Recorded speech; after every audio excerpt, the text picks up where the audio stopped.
In this video, I will show you how to use AI commands to proofread text for spelling and grammar errors. Let's get right into it. If you have multiple properties, make sure you select the correct property. First, click the knowledge base icon located at the top of the dashboard. Next, create a new article to get started. Add a new paragraph by clicking this button. Click on the text box, and these options will appear. Click this icon, and it will prompt you to tell AI Assist what to do.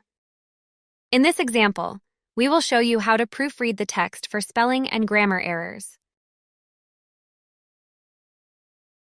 Once it finishes generating a response, it will give you 4 options: done, continue writing, retry, or discard. The continue writing option isn't applicable in this example because it will simply rewrite the sentence. If you are satisfied with the result, just click done, and boom! You have successfully corrected the spelling and grammar errors of the given text. For further instructions on how to use this function, please visit our community center or schedule a call with an AI Assist specialist by clicking the link in the description.